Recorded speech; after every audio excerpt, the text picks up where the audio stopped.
Welcome to the first day of the Bible Seminar. Maligayang pagdating po sa unang araw po ng ating Bible Seminar. From today until this Friday, we are going to study this Bible together. Mula po ngayong araw hanggang sa Biyernes, sama-sama po natin pag-aaralan ito pong Biblia. I believe God gave us the very precious opportunity to study this Bible together. Ako po ay naniniwala na binigyan po tayo ng Diyos ng mahalagang pagkakataon para mapag-aralan po itong Biblia na magkakasama. While you are listening to the Word of God, please open your heart and please incline your ear to the Word of God.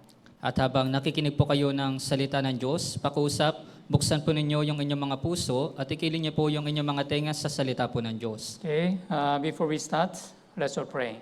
Bago po tayo magsimula, tayo pong lahat po ay manalangin.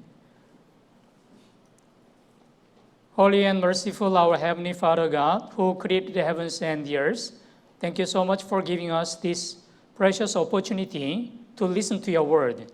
Banal at mahabaging amang Diyos na lumikha ng langit at ang lupa, maraming salamat po sa pagbibigay po sa amin ng pagkakataon para mapag-aralan po yung salita. From today until this Friday, we are going to study the Word of God together. Mula po ngayong araw hanggang sa Biyernes, sama-sama po namin pag-aaralan ito pong Biblia. Please open our heart and let us incline our ear to the Word of God. Pakiusap, buksan niyo po yung aming mga puso at ikilin niyo po yung aming mga tenga sa pakikinig po ng salita ng Diyos. We know God really desires all men to be saved and to come to the knowledge of the truth. Alam po namin na ang Diyos ay nagnanais ng lahat ng tao ay maligtas at makarating sa pagkakilala ng katotohanan. That's why God allowed us to conduct a Bible seminar in this place. Kaya nga po, ipinahintulot po sa amin ng Diyos na makapagdaos po ng Bible seminar sa lugar po na ito. From the beginning of this Bible seminar until the end, the Holy Spirit is with us and working us. Magpasimula po hanggang sa matapos ang Bible seminar po na ito, ang Banal na Espiritu nawa ang tumulong at kumilos po sa amin. Especially, please give more wisdom to the speaker and also please open the heart of the all attendees. At pakiusap, bigyan niyo po ng karunungan ng tagapagsalita at buksan mo po yung puso ng mga dumalo. We pray in Jesus' name. Ito po yung aming dinadalangin sa pangalan po ni Jesus. Amen. Amen. Okay, let's open our Bible. John chapter 5, verse 39. Buksan po natin sa ating mga Biblia sa Juan sa chapter 5 sa verse 39. John chapter 5, verse 39. Sa Juan po sa chapter 5 sa verse 39. If you don't have the Bible, you can just look at the screen. Kung wala po kayong Biblia, pwede po kayong tumingin sa screen. Okay, basahin po natin ng sabay-sabay. 3, 2, 1. Sinasaliksik ninyo ang mga kasulatan sapagkat iniisip ninyo na sa mga iyon ay mayroon kayong buhay na walang hanggan at iyon ang nagpapatotoo tungkol sa akin. Once again, welcome all the invitees in the name of our Lord Jesus Christ. Kaya muli po, maligayang pagdating po sa lahat po ng mga naimbitahan sa pangalan po ng ating Panginoong Jesucristo. I believe our Lord gave us this good opportunity to study this Bible together. Ako po ay naniniwala na ibinigay po ng Diyos ito pong mahalagang pagkakataon upang mapag-aralan po itong Biblia na magkakasama. We know many people, they are very busy and also they have a lot of the schedule. Alam niyo po na marami po mga tao, sila po ay mga abala at marami po silang schedule. But although we are busy, we must have the priority to solve our spiritual problem. Ngunit kahit na tayo po ay mga abala, dapat po tayong magkaroon ng prioridad na lutasin po yung ating spiritual na problema. There is a very important reason why your family members or friends or neighbors invited you to attend this Bible seminar. Meron pong napakahalagang layunin, meron pong napakahalagang dahilan kung bakit po inibitahan kayo ng inyong mga kapamilya, kapitbahay at mga kaibigan upang dumalo po sa Bible seminar na ito. Yes, this Bible tells us, John chapter 5, verse 39, you search the scriptures, for in them you think you have eternal life, and these are they which testify of me. Opo, sinabi po sa Juan sa chapter 5 sa verse 39, sinasaliksik ninyo ang mga kasulatan sapagkat iniisip ninyo na sa mga iyon ay meron kayong buhay na walang hanggan at iyon na nagpapatotoo tungkol sa akin. Why we have to study this Bible? Bakit po ba natin kailangan pag-aralan ito pong Biblia? Bible says, there is the way to get the eternal life. Sinasabi po ng Biblia na meron pong daan para magkaroon po ng buhay na walang hanggan. So we can say the purpose of this Bible seminar is to get the eternal life. Kaya masasabi po natin na yung layunin po nitong Bible Seminar ay ang magkaroon po ng buhay na walang hanggan. So I would like to make it clear, especially the invitees, the newcomers who are attending to this Bible seminar, we need to understand what is the purpose of this Bible seminar. Kaya gusto ko pong linawin sa mga naimbitahan po at sa mga baguhan kung ano po yung layunin po nito pong Bible Seminar. It is not the reason to make you our church members, or it is not the reason to make you just the religious people. Kaya hindi po nito ibig sabihin na gagawin po namin kayo mga church members o mga relihiyos sa mga tao. Many people, they are believing in God and also they are attending to the church. But there are also so many people who are not saved yet. Marami po mga tao, sila po ay naniniwala sa Diyos at dumadalo po sa mga simbahan, ngunit karamihan po sa kanila ay hindi pa po ligtas. Yeah, Jesus said, according to the John chapter 3, verse 3, unless one is born again, he cannot see the kingdom of God. Sinabi po ni Jesus sa Juan sa chapter 3 sa verse 3, katotohanan ang sinasabi ko sa iyo, malibang sa tao ipanganak na muli, ay hindi niya makikita ang kaharian ng Diyos. Yes. Through this Bible seminar, we need to understand what is the meaning of the being born again. Sa pamamagitan po nitong Bible Seminar, kailangan po nating maintindihan kung ano po yung ibig sabihin ng mga born again. And also we must get the salvation in order to have the eternal life. At dapat din po tayong magkaroon ng kaligtasan para magkaroon po ng buhay na walang hanggan. So first, we need to understand the purpose of this Bible seminar is for the eternal life. Kaya una po, dapat po nating maintindihan na yung layunin po nitong Bible Seminar ay ang magkaroon po ng buhay na walang hanggan. When you get the salvation, you can have a eternal life. Kapag nagkaroon ka po ng kaligtasan, magkakaroon ka po ng buhay na walang hanggan. And how can we get the eternal life? At paano ba tayo magkakaroon ng buhay na walang hanggan? Yeah, as the Bible says, which they testify of me. So, this Bible testify who is God and also who is Jesus. Kaya gaya po ng sinasabi ng Biblia, at iyon na nagpapatotoo tungkol sa akin, kaya ito pong Biblia, ito yung nagpapatotoo patungkol sa Diyos at kung sino po si Jesus. So in order to get the eternal life, we must know who is the only true God. Kaya upang magkaroon po ng buhay na walang hanggan, kailangan po nating makilala yung nag-iisang tunay na Diyos. Do you know God? Kilala niyo po ba yung Diyos? Yes, everybody will answer, yes, I know God, who is. Opo, karamihan po, sasagot po sila, oo, kilala ko kung sino yung Diyos. But if you do not know who is God through the Bible exactly, it means you do not know God exactly. Ngunit kung hindi mo kilala yung Diyos sa pamamagitan ng Biblia ng eksakto, ibig sabihin hindi mo talaga kilala yung Diyos. Yeah. So we must know who is God through the Bible. Kaya dapat po nating makilala yung Diyos sa pamamagitan po ng Biblia. Because Bible testify who is God. Dahil yung Biblia po yung nagpapatotoo kung sino yung Diyos. And also in order to get the eternal life, we must believe in Jesus Christ. At isa pa po, upang magkaroon po ng buhay na walang hanggan, dapat po tayong sumampalataya kay Jesucristo. So this is the reason why we have to study this Bible together. Kaya ito po yung dahilan kung bakit po natin kailangan pag-aralan ito pong Biblia ng sama-sama. John chapter 17 verse 3. Okay, basahin po natin ng sabay-sabay. 3:2:1. Ito ang buhay na walang hanggan, na ikaw ay makilala nila na iisang Diyos na tunay at si Jesucristo na iyong sinugo. This is the eternal life, that they may know you, the only true God, and Jesus Christ, whom you have sent. Yeah, in order to have eternal life, first, you must know who is the only true God, and also who is Jesus Christ. Upang magkaroon po ng buhay na walang hanggan, una, dapat pong makilala kung sino yung nag-iisang tunay na Diyos at kung sino po si Jesucristo. If you look at Romans chapter 10, verse 2, Bible says, they have a zeal for God, but not according to the analogy. Kung titinan po ninyo sa mga taga-Roma sa chapter 10 sa verse 2, sinasabi po doon, sila'y may sigasig para sa Diyos, subalit hindi ayon sa kaalaman. Israelite, the Jewish people, they were God's chosen people.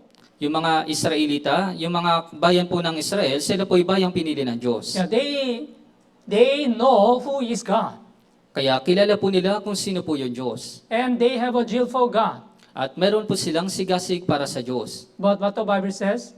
Yeah, Bible says they have a zeal for God, but not according to the knowledge. Ngunit ano po sinasabi na Biblia? Sinasabi po doon, sila'y may sigasig para sa Diyos, subalit hindi ayon sa kaalaman. Although God's chosen people, they are believing in God, but they didn't have the right knowledge of God according to the Bible.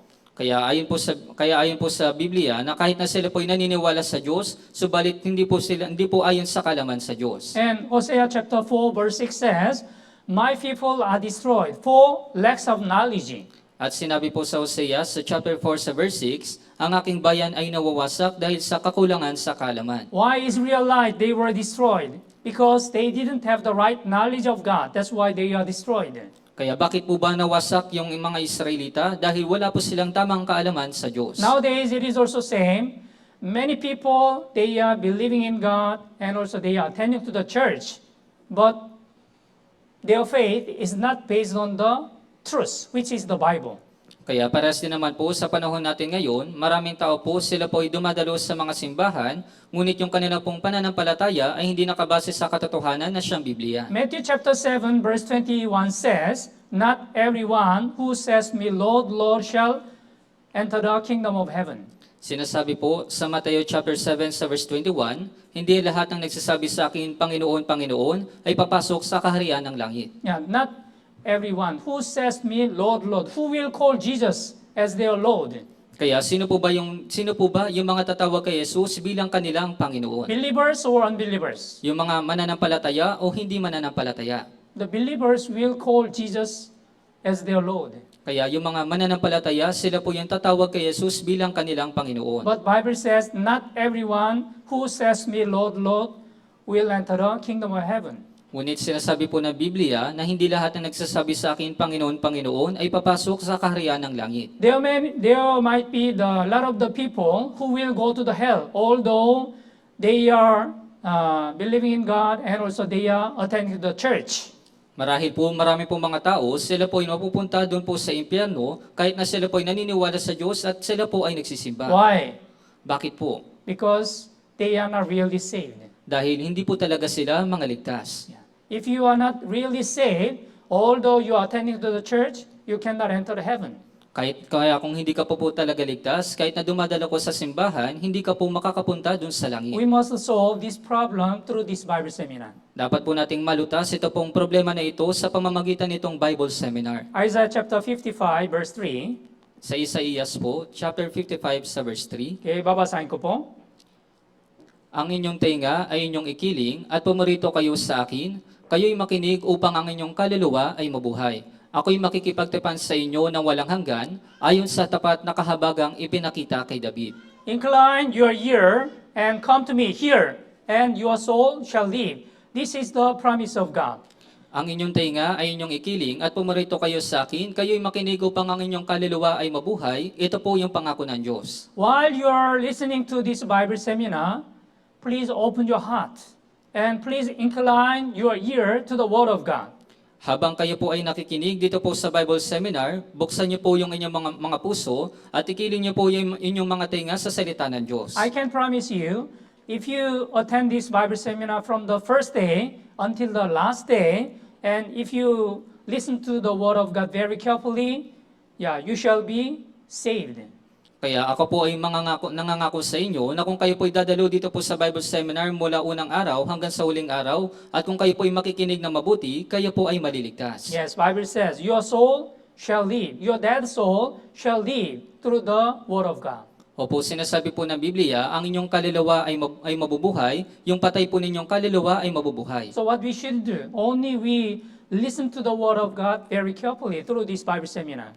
Kaya ano po yung dapat po natin gawin? Dapat lamang po tayong makinig dito po sa Bible Seminar. Romans chapter 10 verse 17 says, so then faith comes by hearing, and hearing by the Word of God.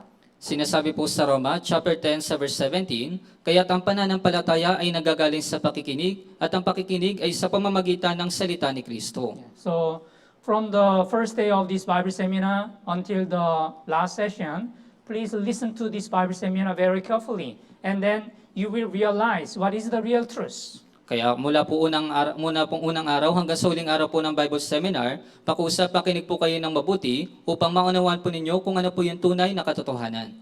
So, important questions. Okay, sino ako? Saan ako nangmula? Saan ako patungo pag ako ay namatay? And ano ang kahulugan ng ating buhay? What is the meaning of our life? Ano ba yung kahulugan ng ating buhay? Yeah, we are going to think about this kind of the questions through this Bible seminar. Kaya pag-iisipan po natin yung mga tanong na ito sa pamamagitan po nitong Bible Seminar. Have you ever thought about yourself? Who am I? Kaya napag-isipan mo na ba sa iyong sarili, sino ako? Huh? Where are I from? Saan ka nagmula? It means I'm not asking your hometown or your address. Kaya hindi po ibig sabihin na tinatanong ko pa kayo kung saan po kayo nakatira o saan po kayo nagmula. And everybody shall die someday. At lahat po, bawat tao po ay mamamatay po balang araw. And what will be there after death? At ano pong yung mangyayari pagkatapos po ng kanilang kamatayan? Do you think if you die, everything will be finished? Kaya sa tingin mo ba na kapag namatay ka na, lahat ay matatapos na? No, Bible says, after death, there will be another life. Hindi po, sinasabi po ng Biblia na pagkatapos po ng kamatayan ay meron pong buhay. What is the meaning of our life? Ano po ba yung kahulugan ng ating buhay?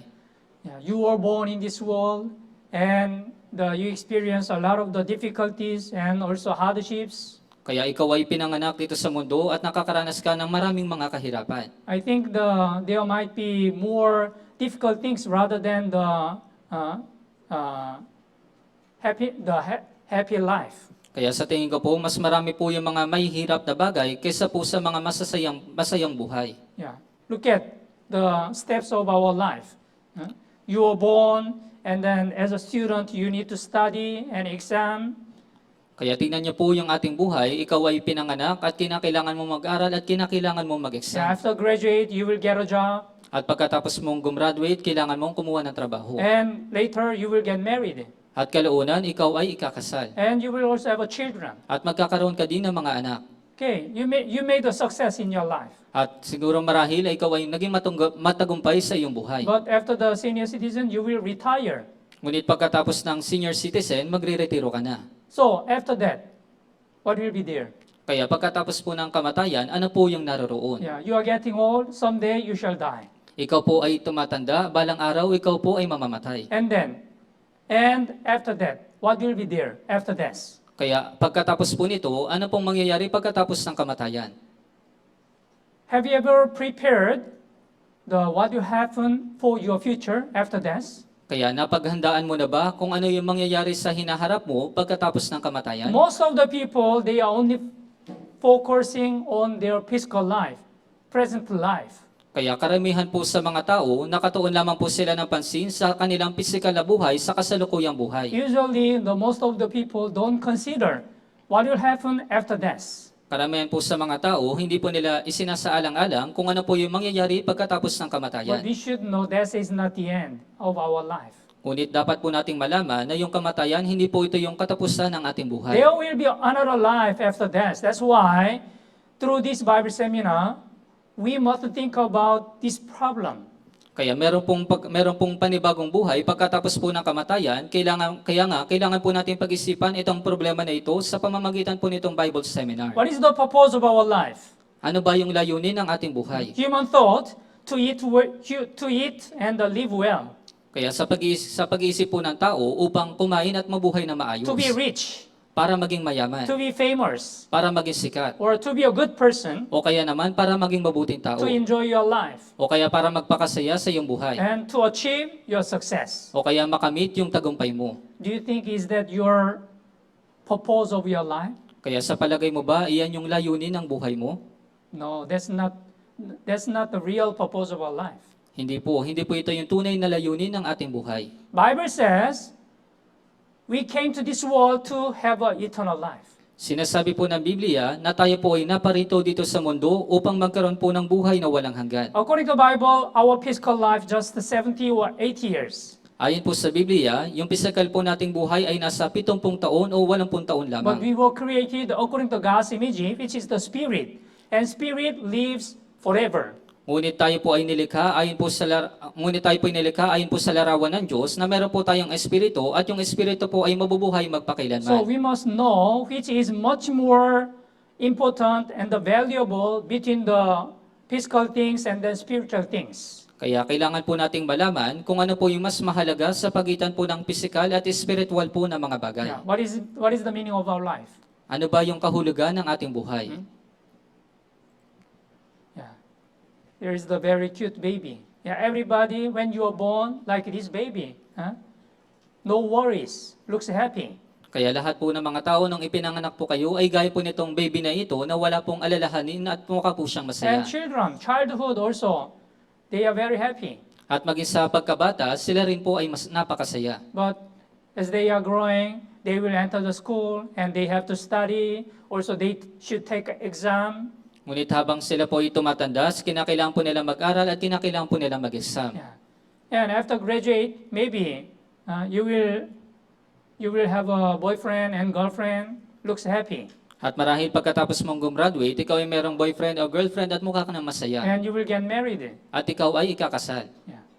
When you are young, looks beautiful and handsome. Kaya nung bata ka pa, mukha kang maganda at mukha kang gwapo. But Bible says time shall flies. Huh? As time goes on, you will get old. Ngunit sinasabi na Biblia na mabilis na lumilipas yung oras at balang araw ikaw po ay tumatanda. Yeah, here are also some the senior citizens, 70 years old or 80 years old. Yeah, maybe 40, 50 years ago, you were so beautiful, right? You were so handsome. Kaya dito po, meron po tayong mga senior citizen, marahil yung 40 taon na yung lumilipas, ikaw po ay gwapo at ikaw ay maganda pa. Yeah. Looks this man, huh? How strong. They looks very healthy, very strong. Kaya tingnan niyo po yung mga lalaki na ito, mukha po silang malulusog at malalakas. But maybe 30 or 40 years later, yeah, they will become grandfather. Ngunit marahil po pagkatapos po ng 30 years o 40 years, sila po ay magiging lolo na. This is our life. Ito po yung ating buhay. And you will get old and you will become sick. At ikaw po ay tatanda at ikaw po ay magkakaroon ng sakit. So somebody said, yeah, when you're baby, you drink the milk. Kaya meron po nagsabi, nung sanggol ka pa, ikaw ay umiinom ng gatas. And children or young age, you will have a soft drink. At yung mga kabataan o sa pagkabata, umiinom ka ng soft drinks. And when you become adult, you will drink wine and beer. At pagkapag ikaw po ay tumanda na, ikaw ay umiinom na ng alak. And after that, what will you have? At pagkatapos po nito, ano po yung susunod? Do you know what is that? Alam niyo po ba Yeah. kung ano yun? In the hospital. Sa ospital. Yeah, our life is like this. Kaya So, when you're young, you will be strong and healthy. But as you are getting old, you will be sick. Kaya habang ikaw, nung bata ka pa, ikaw ay malakas at malusog, ngunit kapag tumanda ka na, ikaw ay nagkakasakit. Our life is limited. Kaya yung buhay po natin ay limitado. So while we are living in this world, we must understand what is the real purpose of our life. Kaya habang tayo po ay nabubuhay dito po sa mundo, kailangan po nating maintindihan kung ano po yung layunin ng ating buhay. Here is the one story, Luke chapter 12 from verse 16 to 18. Kaya dito po, meron isang kwento sa Lucas chapter 12, simula po verse 16 hanggang 18. Okay, babasahin ko po. Nagsalay siya sa kanila ng isang talinghaga, ang lupain ng taong mayaman ay namunga ng sagana. Inisip niya sa sarili, ano ang gagawin ko sapagkat wala akong mapaglalagyan ng aking mga ani? Sinabi niya, ito ang aking gagawin, gigibain ko ang aking mga kamalig at magtatayo ako ng mas malalaki at doon ko titipunin ang lahat ng aking mga butil at mga pag-aari. Verse 19 to 21.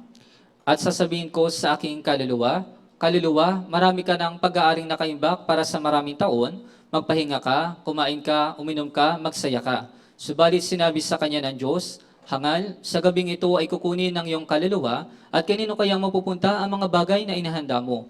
Gayon nga ang nagtitipon ng kayamanan para sa kanyang sarili, subalit hindi mayaman sa Diyos. Yes, this is the one rich man's story. He worked very hard and he harvested a lot of the crops. Kaya dito po, meron pong isang mayamang lalaki na siya po ay nag-imbak ng maraming bagay. His barns was not enough to store all his crops. Kaya yung kanya pong kamalig ay ito po ay napuno na at hindi na po ito kaya ng kanyang That's ari-arian. why he pulled down his barns and then built it greater. Kaya nga po giniba niya po yung kanyang kamalig at nagtayo po ng mas malalaki doon. And then he laid up many things. At nag-imbak po siya ng napakaraming mga bagay. Yeah, verse 19 he said, I will say to my soul, Soul, you have many goods laid up for many years. Take your ease, eat, drink, and be merry. Kaya sinabi po niya, kaluluwa, marami ka ng pag-aari na kaimbak para sa maraming taon, magpahinga ka, kumain ka, uminom ka, magsaya ka. Okay, verse 20, basahin po natin ng sabay-sabay. 3 to 1. Subalit sinabi sa kanya ng Diyos, Hangal, sa gabing ito ay kukunin ang iyong kaluluwa, at kanino kaya mapupunta ang mga bagay na inihanda mo? Yeah. Hangal, sa gabang ito ay kukunin ang inyong kaluluwa. God said, I will take your spirit tonight. So although you prepared a lot of things, if you die tonight, you will carry nothing. Kaya sinabi po ng Diyos, Hangal, sa gabing ito ay kukunin ang iyong kaluluwa, kaya kahit na naghanda ka ng napakaraming bagay, ngunit kapag namatay ka na, wala kang madadalang anuman. Many people, they are living like this foolish rich man. Marami po mga tao, sila po ay nabubuhay na gaya po nitong mayamang hangal. They are very busy to make a money, to make a success in this world. Sila po ay napakaabala para kumita po ng pera at maging matagumpay dito po sa mundo. But they don't consider their death. Ngunit hindi po nila isinasaalang-alang yung kanilang kamatayan. God said, tonight, I will take your spirit. Sinabi po ng Diyos, sa gabing ito ay kukunin ko ang iyong kaluluwa. If God takes your spirit tonight, you will die. And you will be buried on the ground. Kaya kapag kinuha na ng Diyos yung kaluluwa mo ngayong gabi, ikaw po ay mamamatay at ikaw po ay ililibing sa lupa. If you die tonight, although you're a millionaire or billionaire, you will carry nothing. Kaya kapag namatay ka ngayong gabi, kahit na ikaw ay milyonaryo o bilyonaryo, wala kang madadalang anuman. You may know who is the Steve Jobs, who founded the Apple company. He was really the richest man. Kaya marahil kilala po ninyo si Steve Jobs, siya po ay founder ng Apple Company. Although he was a billionaire, but he died at the age of 54 years old. Kahit na siya po ay isang bilyonaryo, siya po ay namatay sa edad po na 54. So we do not know when we will die. Kaya hindi po natin alam kung kailan po tayo mamamatay. Here, Proverbs chapter 27, verse 1. Basahin po natin ng sabay-sabay. 3 to 1. Huwag mong ipagyabang ang kinabukasan sapagkat hindi mo alam kung ano ang dadalhin ng isang araw. Do not boast about tomorrow, for you do not know what a day may bring forth. Yes, we cannot boast tomorrow because we do not know. Although you're healthy and strong today, but tomorrow, nobody knows what will happen to you. Kaya kahit na ikaw ay malakas at malusog ngayon, ngunit bukas hindi mo alam kung anong mangyayari sa iyo. Every day, motorcycle accident, car accident, Araw-araw po, mayroon pong aksidente sa sasakyan o sa mga motor. and many people will die because of accident. At maraming tao po yung namamatay dahil po sa aksidente. You are not exceptional, right? Nobody knows what kind of problems you may face in your life. Kaya wala pong sinuman kung ano yung mangyayari na mga pangyayari sa iyong buhay. Airplane accident.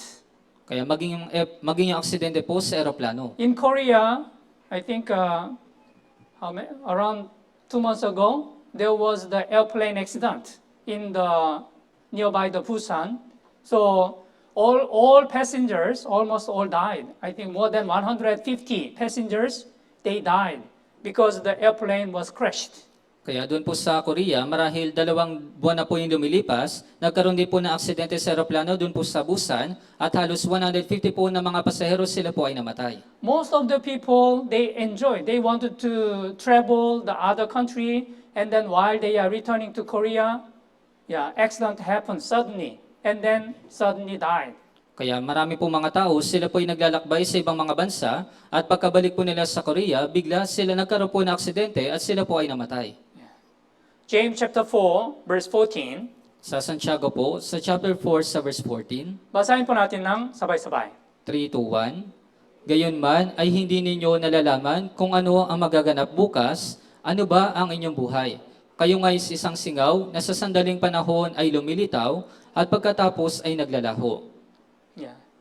Whereas you do not know what will happen tomorrow.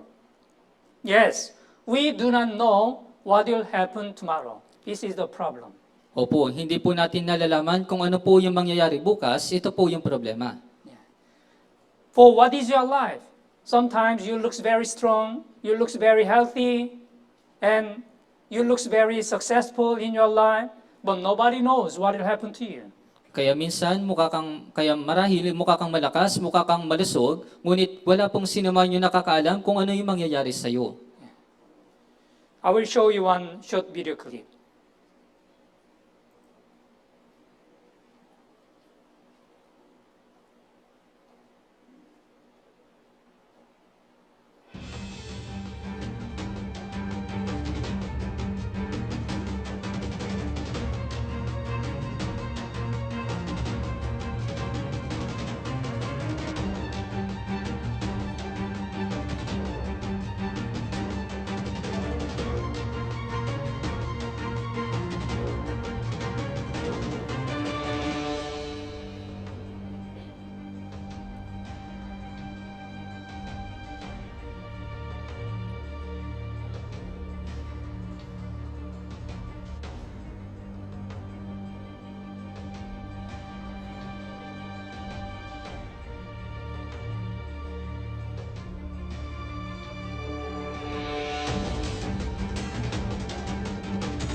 Yes, every day there might be the accident, a motorcycle accident, car accident. Yes, nobody knows what will happen tomorrow. Kaya araw-araw po, nagkakaroon po ng maraming aksidente sa mga sasakyan o sa motor, kaya wala pong sino man kung ano yung nakakaalam kung ano po yung mangyayari bukas. When I was in the Naga, Bicol region also, one of our younger group members invited his friends. He was the high school students, but while he is riding the motorcycle, he died because of the motorcycle accident. Kaya nung ako po ay nasa Nagapan, meron pong isang young adult group na miyembro po namin, siya po ay nag-imbita ng kanyang kaibigan at siya po ay high school at siya po ay na-aksidente sa isang motor. What is the meaning of our life? If we only consider our physical life, it is in vain. Also, it is meaningless. Kaya ano po ba yung kahulugan ng ating buhay? Kung isasaalang-alang lamang po natin yung ating pisikal na buhay, ito po ay walang kabuluhan. Awit 90, verse 10. Sa awit po, sa 90 sa verse 10, Okay, basahin po natin ng sabay-sabay. 3, 2, 1. Ang mga taon ng aming buhay ay 70 taon, o kung malakas kami ay 80 taon. Ngunit ang mga ito ay hirap at kaguluhan lamang, ang mga ito ay madaling lumipas at kami ay nawawala. The days of our lives, 70 years. If the reason of strength, they are 80 years. This is the average life. Of course, there might be some people more than 80 years, but most of the people, they are 70 or 80 years. But some people also will die at the age of the 50. Kaya karamihan po sa mga tao, sila po ay nabubuhay ng 70 taon o 80 taon, ngunit mayroon pong ilang mga tao na nasa edad na 50, sila po ay namamatay. Yet their boast is only labor and sorrows. What does it mean? Your life is full of the labors and the sorrows. Ngunit ang mga ito ay hirap at kaguluhan lamang, kaya ano pang ibig sabihin nito? Yung buhay mo ay puno ng hirap at kaguluhan. When you look back your life, which is much more happy time or difficulties or sorrowful life? Kaya kung babalikan mo po kaya kung titinan mo yung buhay mo, ano po yung mas marami, yung masayang buhay o yung kalungkutan o yung kahirapan? When we consider our life, it's very difficult to find really happy hours. Kaya kung babalikan po natin yung ating buhay, napakahirap pong matagpuan yung talagang masaya nating mga oras. Most of the people will worry about their life and also the trials and difficulties. Kaya karamihan po sa mga tao, sila po ay nag-aalala sa kanilang mga pagsubok o sa kanilang mga paghihirap. We need to understand why God allowed this kind of difficulties and problems in our life. Kailangan po nating maintindihan kung bakit po ipinahintulot ng Diyos ito pong mga kahirapan sa ating mga buhay. This is not God's will. Kaya hindi po ito yung kalooban ng Diyos. Actually, God wanted to make us realize what is really important in our life. Sa katunayan po, gusto po ng Diyos na ipaunawa sa atin kung ano po yung pinakamahalagang bagay sa ating buhay. While we are living in this world, we should be prepared for our eternal life. Habang tayo po ay nabubuhay dito po sa mundo, dapat po tayong maghanda para po sa ating buhay na walang hanggan. So through this Bible seminar, we are going to study. Kaya sa pamagitan po nitong Bible Seminar, atin po itong pag-aaralan. So what is the main topics? Kaya ano po ba yung mga pinakapangunahing paksa? Number 1, totoo bang may Diyos? Number 2, meron ba tayong espiritu? Number 3, ano ang kasaysayan ng tao?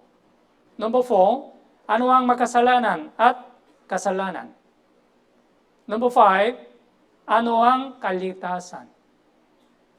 Number 6, sino si Jesu Cristo? Yeah. Sa pamamagitan ng Biblia, we will learn about this kind of the topics. Kaya po sa pamagitan po nitong Biblia, matututunan po natin yung mga pangunahing paksa po na ito. First, who is God? Kaya una po, sino ba yung Diyos? Many people, they already know who is God and they are believing in God. Marami po mga tao, kilala na po nila kung sino yung Diyos at naniniwala po sila sa Diyos. But do you really know who is God? Ngunit talaga bang kilala mo kung sino yung Diyos? Yeah, we must have the right knowledge according to the Bible. Who is God? Kaya dapat po tayong magkaroon ng tamang kaalaman ayon po sa Biblia kung sino po yung Diyos.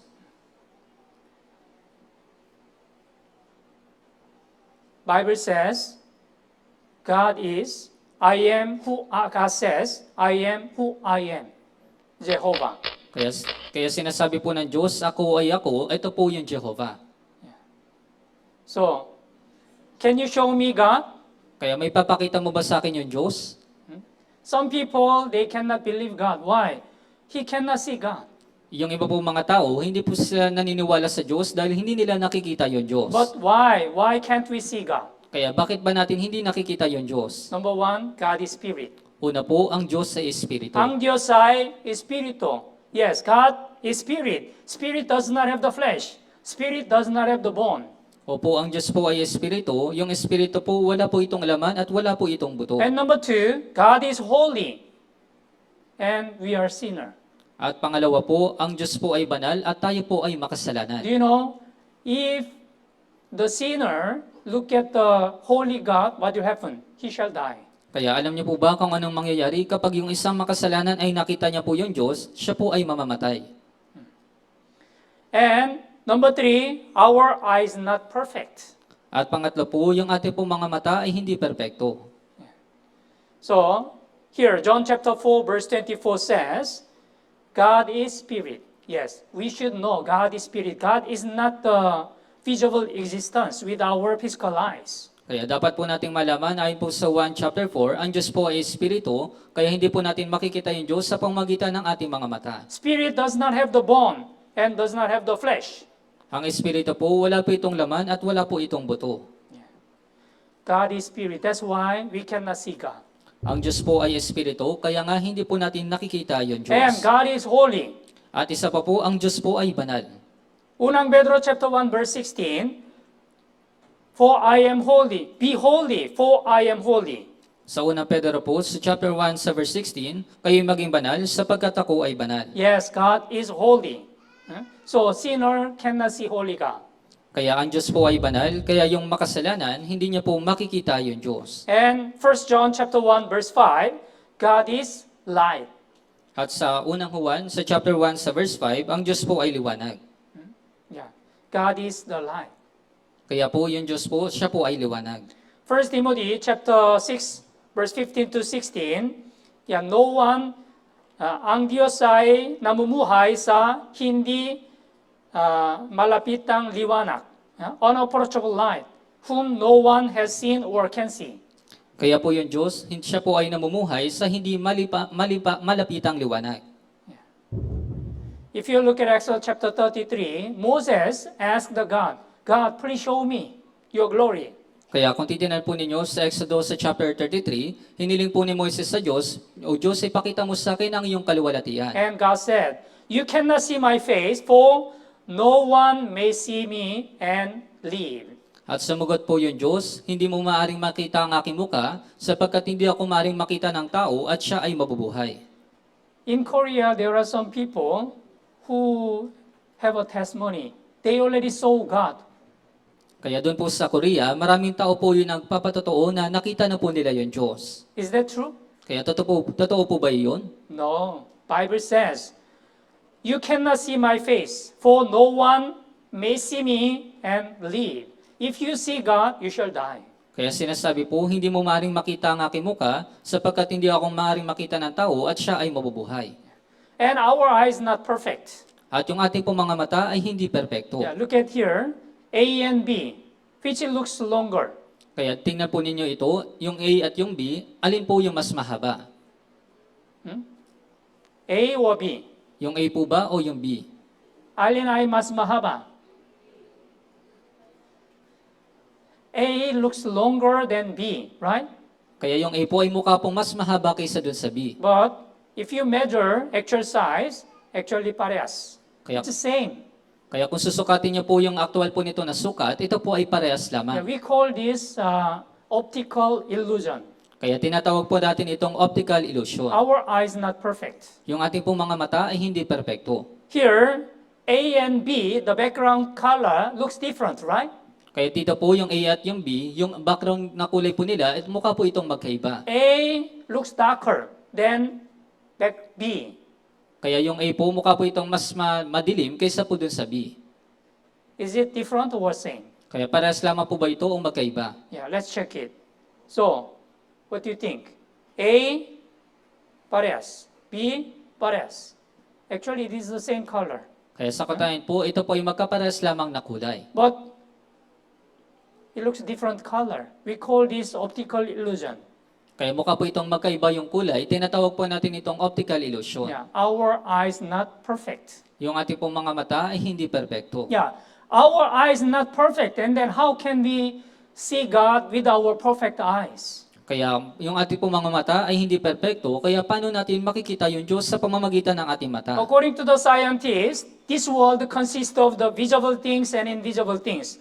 Visible things only 22%, and invisible things 78%. Kaya ayon po sa mga scientists, yung mundo po na ito ay binubuo po ng mga bagay na nakikita at hindi nakikita. Yung mga hindi po nakikita ay 78% at yung mga bagay na nakikita ay 22%. Invisible things much more than the visible things. Mas marami po yung mga bagay na hindi nakikita kaysa po sa nakikita. Yeah, for example, this main hall filled with the air, hangin. Nakita mo ba hangin? Kaya, Can you see the air? kaya halimbawa po, ito pong main hall ay punong-puno po ng hangin, kaya nakikita mo po ba yung hangin? Yeah, it is filled with the air, but we cannot see the air. But without air, you cannot breathe and you will die. Kaya hindi po natin nakikita yung hangin, ngunit kung wala pong hangin, tayo po ay mamamatay. Colossians chapter 1, verse 6. Sa Colossus po, sa chapter 1, sa verse 6, Okay, babasahin ko po. sapagkat sa pamamagitan niya, nilalang ang lahat ng bagay sa langit at lupa, mga bagay na nakikita at mga bagay na hindi nakikita, maging mga trono o mga pagkapanginoon, maging mga pinuno o mga may kapangyarihan, lahat ng mga bagay ay nilalang sa pamamagitan niya at para sa Kanya. Yeah, all things were created that are in heaven or on earth, visible things and invisible things. Kaya po lahat po ng mga bagay ay nilalang sa pamamagitan niya, yung mga bagay na nakikita at mga hindi nakikita. How to know visible things, invisible things? Paano po ba malalaman yung mga bagay na hindi nakikita? Smells. Can you see the smell? Kaya yung pangamoy, nakikita niyo po ba yung amoy? Yeah, in case of the smell, we need the nose, right? Kaya sa kaso po ng amoy, kinakailangan po natin ang ilong. What about sound? Can you see the sound? Paano naman po yung tunog? Nakikita niyo po ba yung tunog? Yeah, in order to know the sound, yeah, we need our ear. Para malaman po natin yung tunog, kinakailangan po natin ang ating tenga. Yeah, the germs or the virus, can you see with your eyes? Kaya yung mga germs at yung mga virus, nakikita po ba ito ng inyong mga mata? You cannot see, right? When you use the microscope, you can see it. Kaya hindi nyo po ito nakikita, ngunit kung gagamit ka ng microscope, makikita nyo po ito. What about the signals or electric waves? We cannot see it. But if you use the TV, yeah, you can see it. Kaya paano naman po yung mga signal at yung mga electric waves, hindi po natin ito nakikita, ngunit makikita po natin ito sa pamamagitan ng mga TV. God is spirit. God is invisible. Ang Diyos po ay espiritu at ang Diyos po ay hindi nakikita. So how can we see God? Kaya Invisible God. Kaya paano po natin makikita yung hindi nakikita ng Diyos? Yeah, we can see God through the Bible. Makikita po natin yung Diyos sa pamamagitan po ng Biblia. Naintindihan niyo po? Yeah, this is the reason why we have to study this Bible. Kaya ito po yung dahilan kung bakit po natin kailangan pag-aralan ito pong Biblia. If you know who is God through Bible, yeah, you can believe in God. And then you can have a true faith. Kaya kung makikilala mo yung Diyos sa pamamagitan po ng Biblia, makikilala mo po yung Diyos at magkakaroon ka ng tunay na pananampalataya. Okay, John chapter 1, verse 1. Sa Juan po, sa chapter 1, sa verse 1, Basahin po natin ng sabay-sabay. 3 to 1, sa simula ay ang salita, at ang salita ay kasama ng Diyos, at ang salita ay Diyos. Yeah. Here, sa simula ay ang salita. Ang salita ay kasama ng Diyos. Ang salita ay Diyos. Ang salita ay Diyos. Right? So, God is invisible. We cannot see God with our eyes, but we can see God through the Bible because God was manifested through the Word of God, the Bible. Kaya yung Diyos po, hindi po natin siya nakikita ng ating mga mata, ngunit makikita po natin siya sa pamamagitan ng Biblia dahil yung Diyos po ay ipinahayag sa pamamagitan ng salita ng Diyos. Okay, 2 Peter chapter 1, verse 21. Ikalawang Pedro, chapter 1, verse 21. Okay, basahin po natin ng sabay-sabay. 3 to 1, sapagkat walang propesiya na dumating kailanman sa pamamagitan ng kalooban ng tao, kundi ang mga taong inudyukan ng Espiritu Santo ay nagsalita mula sa Diyos. Prophecy never came by the will of man, but holy men of God spoke as they were moved by the Holy Spirit. This Bible written by the holy man who moved by the Holy Spirit. Ito pong Biblia, ito po ay naisulat ng mga banal na tao na inudyukan po ng Espiritu Santo. Bible was written by the man, but it is not the word of man, but the word of God. Kaya ang Biblia po, ito po ay naisulat ng tao, ngunit hindi po ito salita ng tao, kundi salita po ng Diyos. For example, there is the Philippine president, Bongbong Marcos. Kaya- So he will have a press conference. Kaya halimbawa po, nandito po yung Pangulong si Bongbong Marcos, kaya magkakaroon po siya ng press conference. So the reporters, they will write, Kaya po yung mga reporters, sila po yung nagsusulat. the message of the president. Kaya ito po yung mensahe po ng Pangulo. And it will be published on the newspaper. At ito po ay maipapublish doon po sa dyaryo. Yeah, this newspaper was written by the reporters. But whose message is this? Kaya ito pong dyaryo na ito po ay naisulat ng mga reporters, ngunit kanino po yung mensahe dito? The message came from the president, right? Kaya yung mensahe po, ito po ay nagmula doon sa Pangulo. It is also same. Kaya parehas din naman po. God, the prophet, he received the word of God and then he recorded. Kaya yung propeta po, siya po ay tumanggap ng salita ng Diyos at kanya po itong isinulat. Yeah, if you look at the Old Testament, God said to the Ezekiel or God said to the Jeremiah, and he received the word of God and recorded. Kaya kung titingnan po ninyo sa Lumang Tipan, sinabi ng Panginoon kay Ezekiel, sinabi ng Panginoon kay Jeremias, at ito po ay kanilang isinulat. Yeah. God says, and the prophet writes it. This is the Bible. Kaya yung Diyos po yung nagsabi at isinulat po ito ng tao, ito po yung Biblia. So, Bible was written by the holy man who were moved by the Holy Spirit. Kaya po yung Biblia, ito po ay naisulat ng mga banal na tao na inudyukan po ng Espiritu Santo. So, what is the origin of the Bible? Kaya ano po ba yung pinagmulan ng Biblia? When we divide the history, BC, before Christ, and AD, Anno Domini, what is the meaning? Kaya kung babalikan po natin yung kasaysayan po ng Biblia, mahati po ito sa dalawa, sa BC at sa AD. Yeah. Anno Domini means in the year of the Lord. Kaya yung Anno Domini po sa taon ng Panginoon. Yeah. Now, 2025. Ngayon po, nasa 2025 na po tayo. It means Jesus was born in this world. It is the 2025. Kaya ibig sabihin po, si Jesus po ay pinanganak sa mundo ng ito, 2025 na taon na po yung lumilipas. So, first Bible, Genesis, was written by the Moses, BC 1500. From now, 3,500 years ago. Kaya po yung unang aklat po sa Biblia, isinulat po ito ni Moises, BC 1,500 years ago na po. Yeah. And the last book, the Revelation, it was written by the Apostle John in AD 100. At yung huling aklat po ng Biblia, yung Apokalipsis, ito po ay naisulat ni Apostol Juan noong AD 100. So from the first book, Genesis, to the last book, Revelation, to record all these 66 books, it took 1,600 years. Kaya po para po maisulat po yung Genesis hanggang Apokalipsis, ng yung 66 po na mga aklat, gumugol po ito ng 1,600 years. Old Testament, 39 books. New Testament, 27 books. Kaya sa Lumang Tipan po ay 39 po na mga aklat at sa Bagong Tipan ay 27 po na mga aklat. All in all, 66 books. Kaya sa kabuuan po, ito po ay 66 na mga aklat. There are about 40 writers who record this Bible. Kaya meron pong 40 mga tao yung mga nagsulat nito pong Biblia. And it was written different places, Jerusalem, Samaria, Asia, Rome. At ito po ay naisulat sa magkakaiba pong lugar, sa Jerusalem, sa Samaria, sa Asia at sa Roma. Important things, who is the author? Kaya yung pinakamahalagang bagay po, sino po yung may akda? Ang Diyos. God is the author. Because if you read the Old Testament, God said, sinabi ng Diyos, repeatedly, ulit, 3,800 times. Kaya dahil kung babasahin, kung titingnan po ninyo yung Lumang Tipan, sinabi ng Diyos, ito po ay paulit-ulit na binanggit ng 3,800 na beses. Yeah, contents from the beginning of the history to the end of the human history. Yung nilalaman po nito mula po sa pasimula hanggang sa katapusan po ng kasaysayan ng tao. So if you study the Bible, you will come to know what happened in the beginning of the human history, and also what will be the end in the end of the human history.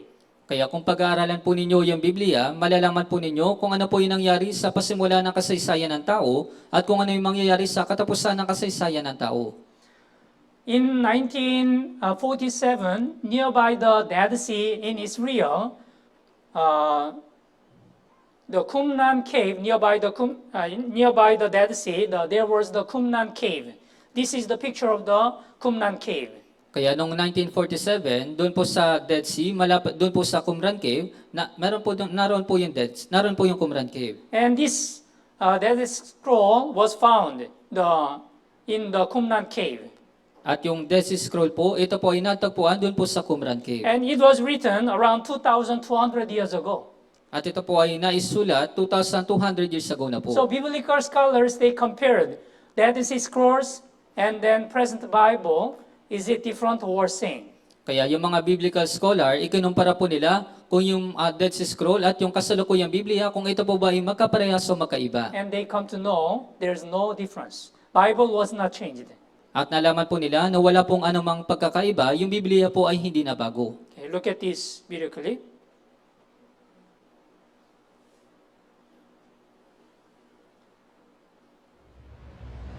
Ang Qumran ay matatagpuan mga 1 milya ang layo sa gawing hilagang kanluran ng Dead Sea. Ito ay may layo na 9 na milya timog ng Jericho at 14 na milya sa kanluran naman ng Jerusalem. Ang lugar kung saan ito matatagpuan ay tinatawag na ngayong West Bank. Ang Dead Sea ay nasa 1,300 feet below sa sea level. Ito ang pinakamababang level sa mundong ito. Kung pag-uusapan ng lugar ng Qumran, hindi maaalis sa atin na talakay ng isa sa pinakamahalagang archaeological discovery patungkol sa tinatawag na Dead Sea Scrolls. Isang araw noong 1947, May isang pastol na Bedouin ang aksidenteng nakadiskubre ng mga banga na may lamang balumbon ng kasulatan. Habang hinahanap niya ang nawawalang hayop na kanyang ipinapastol, naghagis siya ng baton sa kuweba at may narinig siyang nabasag at doon niya nakita ang mga banga. 7 balumbon ang una niyang nahanap at doon na nagsimula ang pagkadiskubre ng Dead Sea Scrolls. Napasakamay ng mga dalubhasa ang mga balumbon na ito at doon nalaman ang kahalagahan ng discovering ito. Inisip nila na may iba pang mga balumbon sa lugar na iyon, kaya mula 1947 hanggang 1956, isinagawa ng mga dalubhasa ang masusing paghahanap na iba pang scroll sa lugar na iyon. Nahanap nila ang mahigit 900 na scrolls mula sa 11 kuweba. Ngayon, ang mga scrolls na ito ay matatagpuan sa Israel Museum. Ang pagkatuklas ng Dead Sea Scroll ay napakahalaga sapagkat ang mga ito ang magpapatotoo sa Biblia. Ito kasi ang mga sinaunang Biblia na sinulat ng mga Hudyo na siyang itinuturing na orihinal.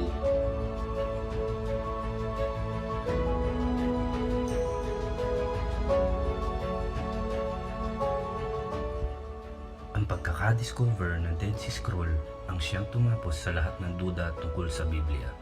Dahil sa Dead Sea Scroll, kumpiyansa na tayo na ang Biblia ang hawak natin ngayon ay walang pinagkaiba sa orihinal na Biblia, na ang mga propesiya tungkol kay Jesus ay totoo at ang Biblia ay hindi talaga nagbago, walang dagdag at walang bawas.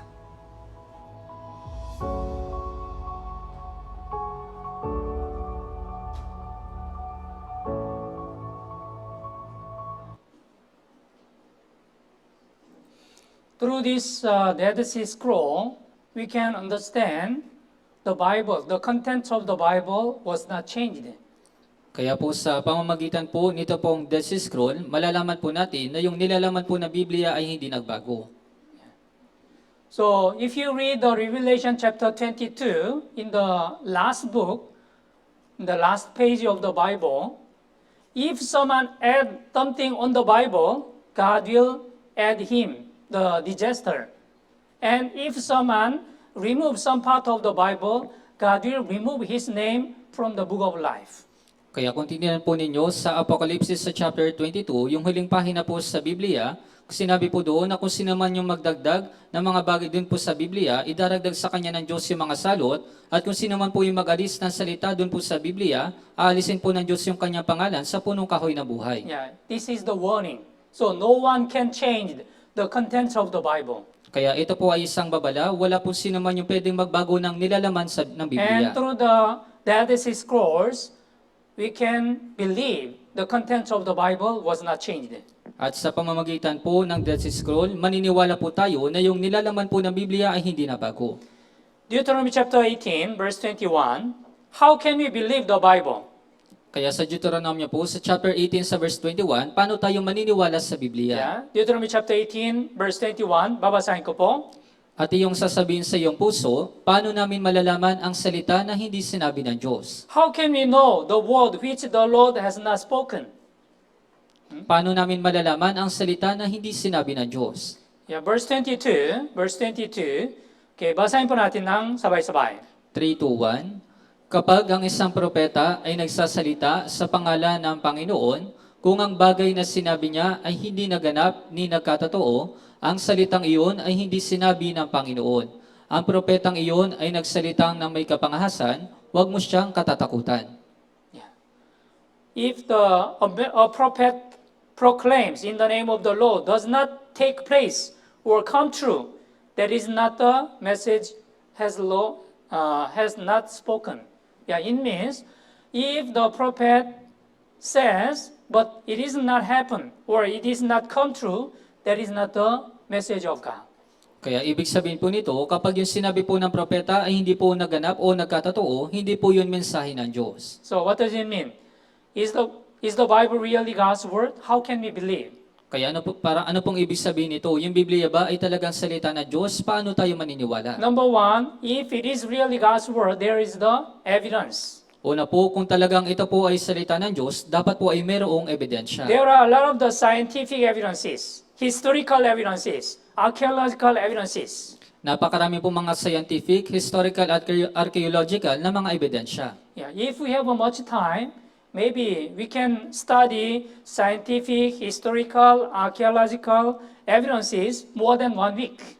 At marahil kung meron po tayong sapat na oras, maaari po natin pag-aralan yung mga scientific, yung historical, yung archaeological na mga ebidensya sa loob po ng isang linggo. But our time is limited, so we will only study some evidences. Ngunit ang oras po natin ay limitado, kaya pag-aaralan lamang po natin yung mga ilang ebidensya. And number 2, through the fulfillment of prophecies, through the achievement of prophecies, we can believe Bible is true and God's word. At pangalawa po, sa pamamagitan po ng katuparan ng propesiya, maniniwala po tayo na yung Biblia ay tunay at salita po ng Diyos. We know 1/3 of the Bible, that is the God's prophecy. Alam po natin na yung Biblia po, ito po, 1/3 po nito ay puro propesiya. And already, more than 70% of the God's prophecy were exactly fulfilled. At pangatlo po, na halos 70% po ng propesiya ng Diyos, ito po ay natupad na. If there is something which is not true in the Bible, this is not the word of God. Kaya kung meron pong ilang mga bagay na hindi po totoo na nasa Biblia, hindi po ito salita ng Diyos. God never tell a lie. Once God said, He will surely accomplish it. Ang Diyos po ay hindi po nagsisinungaling kapag sinabi po niya, ito po ay kanyang gagawin. God is spirit. We cannot see God. But through the Bible, we can believe God. Kaya ang Diyos po ay Espiritu, hindi po natin nakikita yung Diyos, ngunit sa pamamagitan po ng Biblia, makikita po natin yung Diyos. Ang salita ay Diyos. God was manifested through the Word of God. Kaya ang Diyos po ay nahayag po sa pamamagitan po ng salita ng Diyos. And through the Bible, God will show us so many evidences and the achievement of the prophecies.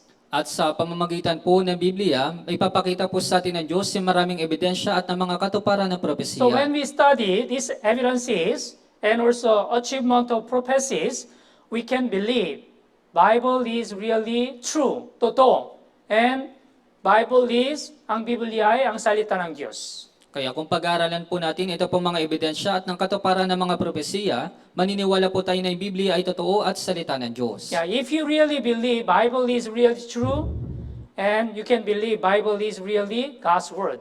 Kaya kung maniniwala ka na yung Biblia ay totoo, maaari kang maniwala na yung Biblia ay tunay na salita ng Diyos. In other words, if the Bible is really God's Word, then means God really exists. Sa ibang salita po, kung yung Biblia po ay talagang salita ng Diyos, ibig sabihin, ang Diyos po ay umiiral. Naintindihan niyo po? This is the reason why we will study the evidences and also prophecies. Kaya ito po yung dahilan kung bakit po natin pag-aaralan ito po mga ebidensya at ng mga propesiya. Pagod na kayo? Let's have exercise. For the concentration. Please raise your hand. Follow me. Sa kanan. Kaliwa. Kanan again. Kaliwa. Sa taas. Sa likod. 1, 2, 3. Okay, salamat po. So we will clap, applause. 5 times together. Sabay-sabay. 3, 2, 1. Tatlong beses. 3 times. Okay, concentration. 3, 2, 1. Okay, salamat po.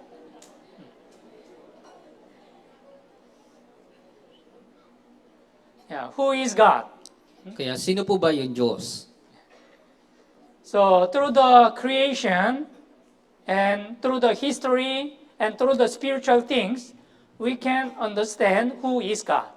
Sa pamamagitan po ng ng paglikha at ng kasaysayan at ng Espiritu, malalaman po natin kung sino po yung Diyos. Through the God's creation, we will come to know God is Creator, tagapaglikha. Sa pamamagitan po ng paglikha, malalaman po natin na yung Diyos, siya po ay tagapaglikha. And through the history, we can understand God is the governor of the whole human history. At sa pamamagitan naman po ng kasaysayan, malalaman po natin na yung Diyos, siya po ay namamahala sa kasaysayan ng tao. And through the spiritual things, we can understand God is the Father and the judge of all spirit. At sa pamagitan naman po ng Espiritu, malalaman po natin na yung Diyos, siya po yung Ama ng lahat ng Espiritu. Okay, Romans chapter 1, verse 20. From now, we will study the evidence of the creation. Kaya magmula po ngayon, pag-aralan po natin yung mga ebidensya ng paglikha. Okay, Romans chapter 1, verse 20. Basahin po natin ng sabay-sabay. 3 to 1, mula pa ng likhain ng sanlibutan, ang kanyang walang hanggang kapangyarihan at pagka-Diyos, bagaman hindi nakikita, ay naunawaan at nakita sa pamamagitan ng mga bagay na kanyang ginawa upang wala silang maidadahilan. Here, for since the creation of the world, His invisible attributes are clearly seen. So if you look at the God's creation, even the small flower and the small bird or animals, butterfly, you will understand the God's creation. Kaya kung pagmamasdan po ninyo yung mga nilikha ng Diyos, yung mga bulaklak, yung mga paru-paro at yung mga hayop, malalaman po ninyo yung paglikha ng Diyos. Yeah, here is the very beautiful flower. Kaya dito po meron pong napakagandang bulaklak. Okay, look at this beautifully. Kaya tingnan po ninyo yung video clip na ito.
There are so many beautiful flowers in this world.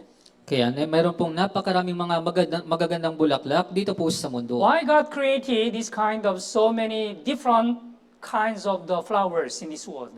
Bakit po ba nilikha ng Diyos ito pong mga magkakaibang mga uri ng bulaklak dito po sa Do mundo? you know God created all these kind of flowers for the man? Alam niyo po ba na lahat po ng mga uri po ng bulaklak na ito po ay nilikha ng Diyos para sa tao. Yeah, animals, they do not know the flower is beautiful or not. They don't consider. Kaya yung mga hayop, hindi po nila alam at hindi po nila isinasaalang yung kagandahan po ng mga bulaklak. But man, we know the beautiful flowers. Ngunit ang tao po, alam po natin yung mga kagandahan po ng mga bulaklak. Do you think, is this flower by accident?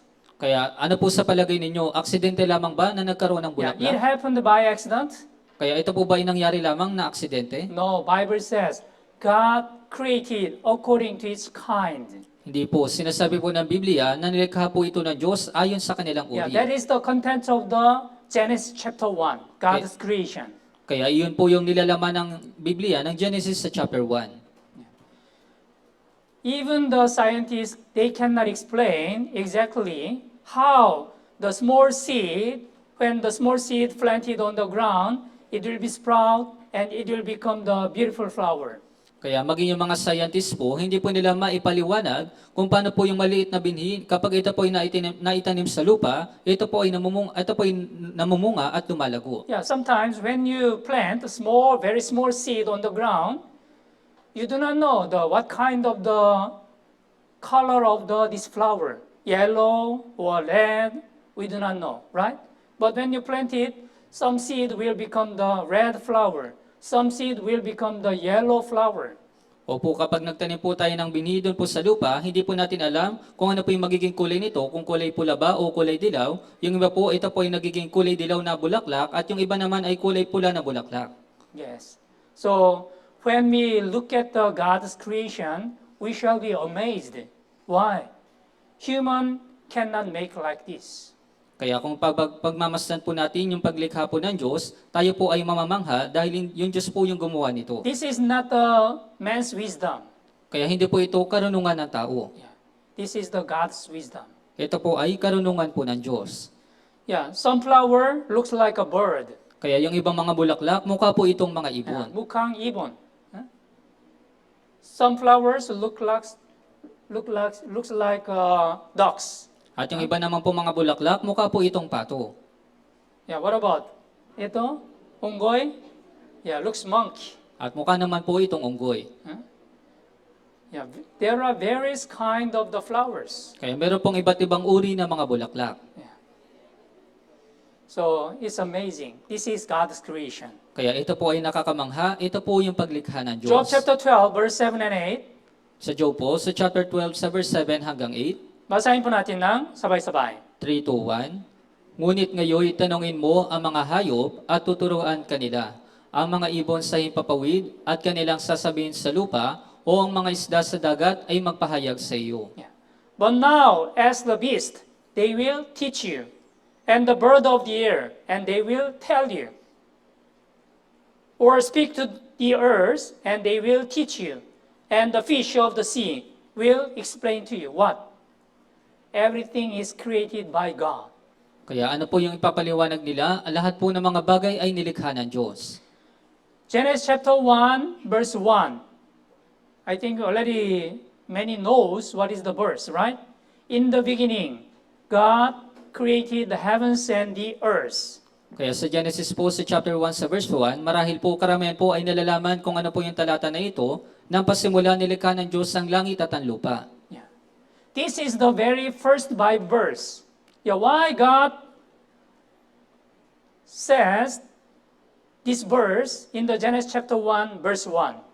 Ito po yung pinakaunang talata sa Biblia, kaya bakit po ba ito sinabi ng Diyos sa Genesis sa chapter 1 sa verse 1? God wanted to explain to us, God is a creator. Nais po ng Diyos na ipaliwanag sa atin na ang Diyos po ay tagapaglikha. Without God, nothing can exist. Kung wala yung Diyos, wala pong anuman yung iiral. Without God, even the flowers and plants cannot exist. Kung wala po yung Diyos, maging yung mga bulaklak at yung mga halaman, hindi po ito iiral. Without God, fishes, bird, animal cannot exist. Kung wala po yung Diyos, yung mga hayop, yung mga isda, yung mga ibon, hindi po ito iiral. Without God, even you cannot exist. Kung wala yung Diyos, maging ikaw, hindi ka rin iiral. In the beginning, God created the heavens and the earth. This is the first message from God. Nang pasimula, nilikha ng Diyos ang langit at ang lupa, ito po yung unang mensahe ng Diyos. Here, the one bird, this is the Raphael vulture. It is kind of the eagle. This bird can fly over sea level 11,300 meter. Can you imagine 11,300 meter? Kaya meron po ditong isang uri po ng agila at ito po ay nakakalipad ng 11,300 meters. Yeah. Raphael's vulture, also known as Raphael's griffin, vulture is thought to be the highest flying bird in the world. With a confirmed flight, how many meter? 11,300 meter above sea level. Kaya ito pong Raphael's vulture, kilala po ito na ito po yung pinakamataas na lumilipad dun po sa himpapawid. Ito po ay 11,300 meters. 11,000 meters, it is the same height, same altitude with the airplane. Airplane is almost here, 10,000 to 12,000. Kaya po yung paglipad po nitong agila, ito po ay halos parehas dun po sa eroplano. Yung eroplano po ay nasa 12,000 meters. Yeah. Raphael vulture can fly over same as altitude of international air flight. Kaya po yung Raphael vulture, kaya po nitong lumipad kaparehas po ng international air flight. What do you think? It's amazing. Yeah, this is God's creation. Kaya ano po sa palagay ninyo, ito po ay nakakamangha, ito po ay paglikha ng Diyos. I will show you one more video clip.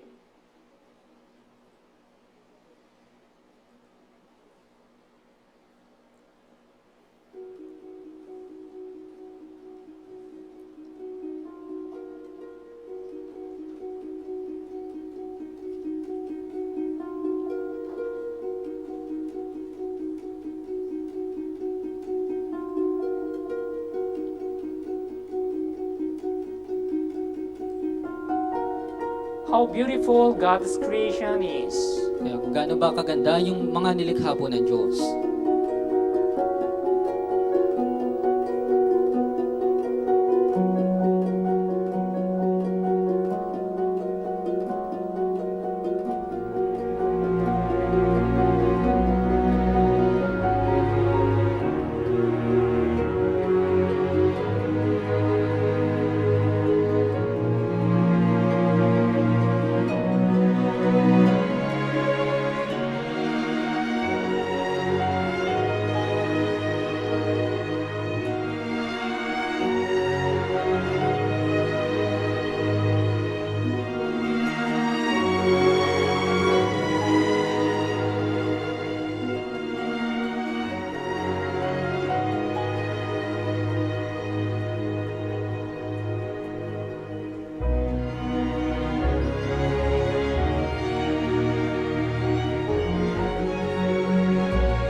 Yeah. So when we look at God's creation, yeah, it looks very beautiful and it's amazing.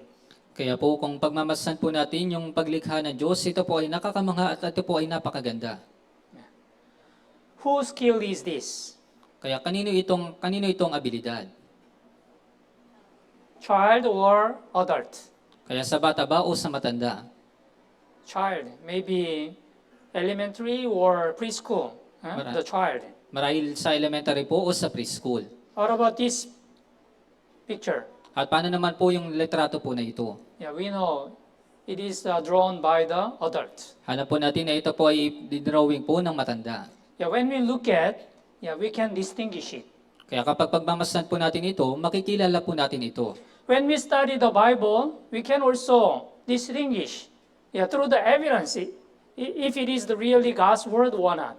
Kaya sa pamagitan po ng Biblia, makikilala din po natin yung mga ebidensya kung ito ba ay nagmula sa Diyos. Here are two kind of the puppies. One is the robot puppy made by the man, and the other is the actual puppy created by God. Kaya dito po meron pong dalawang tuta at ito po ay yung una po ay nilikha po ito po ay robot at nilikha po ito ng tao at yung isa naman po ay actual po na tuta na nilikha po ng Diyos. Which one are more perfect creatures? Kaya alin po sa kanila yung mas perpekto na nilikha. Yeah. Real puppy, the robot puppy cannot be compared with the real puppies. Kaya po yung mga robot na mga tuta, hindi po ito may kukumpara dun sa mga tunay na tuta. This is the man-made watch. Kaya, But there is the solar system and universe. Which one run the more accurate? kaya dito po meron po ditong relo na gawa po ng tao at meron naman po tayong solar system. Kaya alin po dito yung mas tumpak? I'm not sure how long can operate this watch without the battery. But in case of the solar system, yeah, it is running 1,000 years or million years. Kaya hindi po ako sigurado kung hanggang kailan po gagana ito pong relo na ito kung wala po itong baterya, ngunit sa ating solar system, ito po'y gumagana ng 1,000 years o milyong taon na. Yeah. So 1 day is 24 hours, and 1 month 30 days, and 1 year 365 days. It is exactly, right? Kaya, It is accurate. Kaya po sa loob po ng isang araw, meron pong 24 na oras, at sa loob po ng isang buwan ay meron pong 30 araw, at sa isang taon ay 365 na mga araw, kaya ito po ay talagang tumpak. This universe is controlling by God. Kaya ito pong kalawakan na ito po ay kinokontrol ng Diyos. God can explain the heavens and the earth exactly in detail. Kaya pong ipaliwanag ng Diyos yung langit at yung lupa ng eksakto ng detalyado. Because God created the heavens and the earth. Dahil nilikha po ng Diyos yung langit at yung lupa. Here, Job chapter 26, verse 7, He stretches out the north, empty space, over empty space. He hangs the earth on nothing. Kaya dito po sa Job chapter 26 sa verse 7, iniunat niya ang hilaga sa kawalan at ibinibitin niya ang daigdig sa kawalan. Yeah, most of the scientists, they insist the Big Bang Theory. So this universe was made by the Big Bang Theory.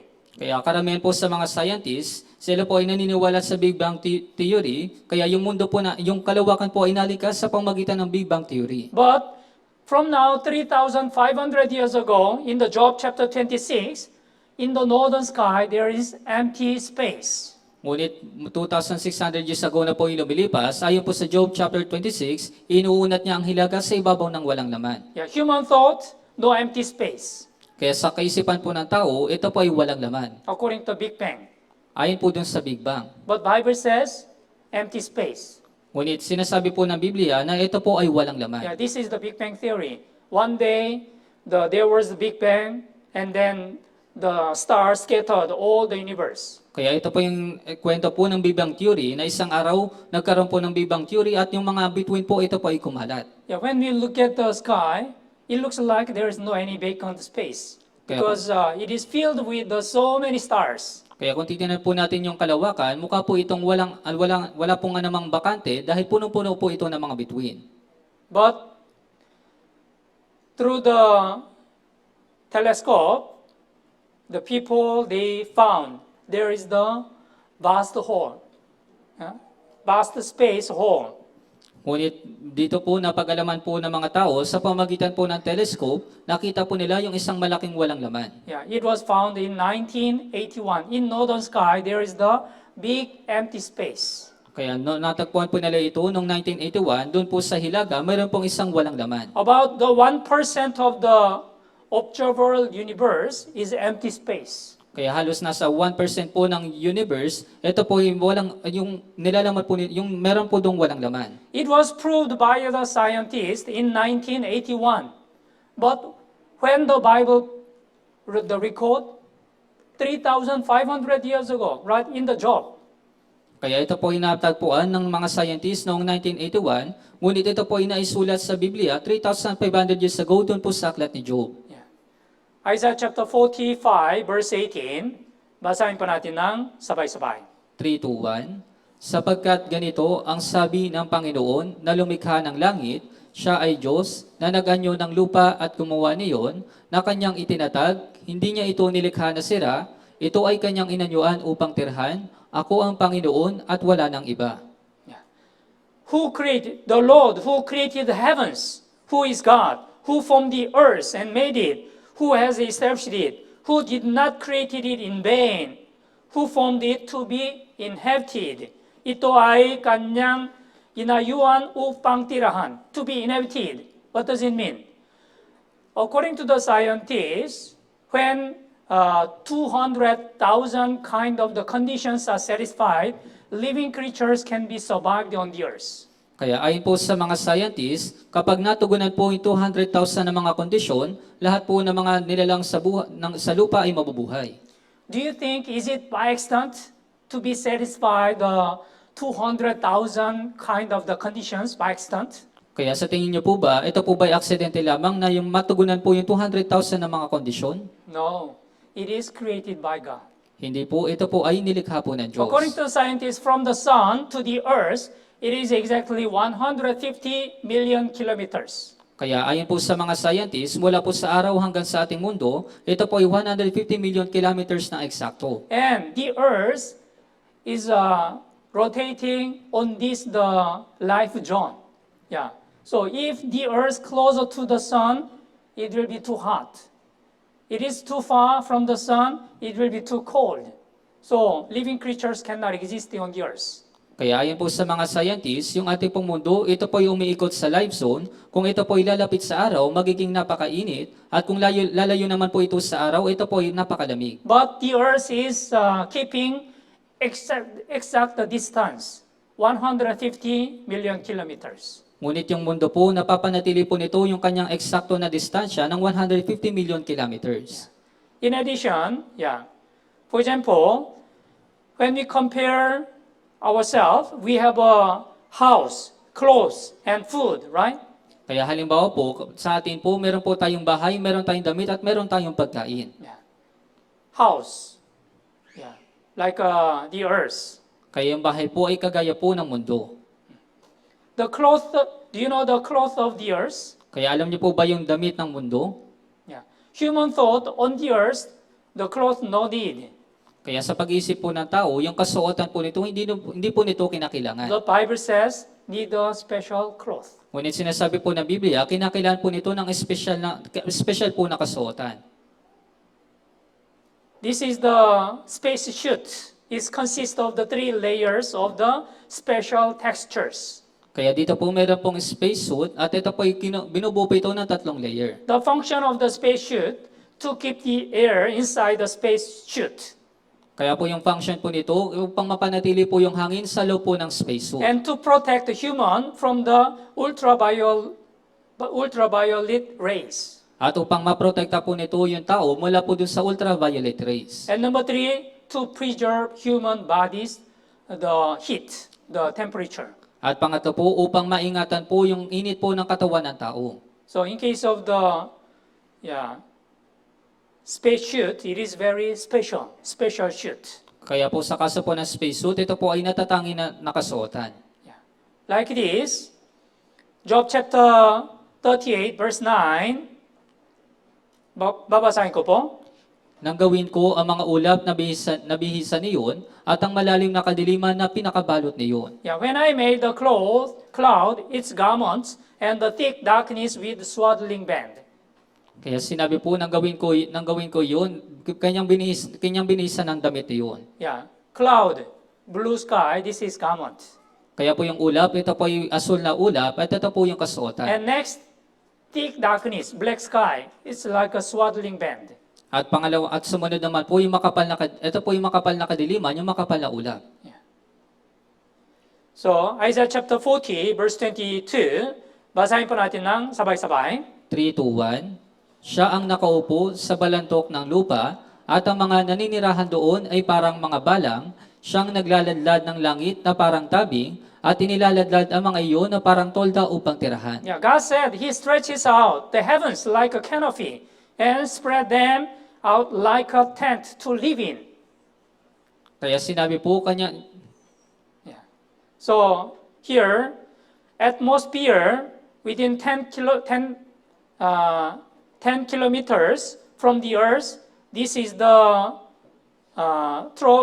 troposphere, cloth, like a cloth. Kaya dito po yung atmosphere ng 10 kilometro mula po sa ating mundo, ito po yung troposphere.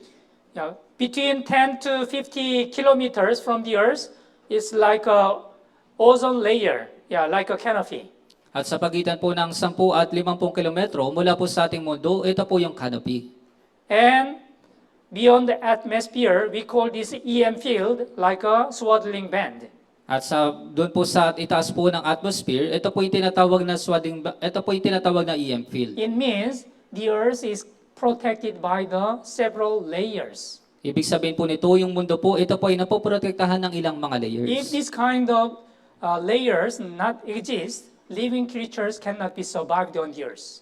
Ibig sabihin po nito, kung yung mga layers po nito, hindi po ito umiiral, yung mga nilalang po sa lupa, hindi po ito mabubuhay. From the sun, X-ray, gamma ray, ultraviolet rays. So if it penetrate this protect, it is very harmful rays to the humans. Kaya alam niyo po ba na yung mga X-ray, yung gamma rays at yung ultraviolet rays, ito po ay nakakapinsala para sa tao. That's why Bible says, for every house is built by someone, but all things who built is God.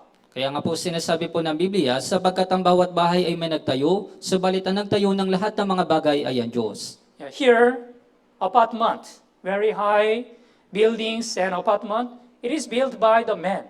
Kaya dito po, meron po mga matataas na gusali at mga apartment, ito po ay ginawa ng tao. But what about the solar system or universe?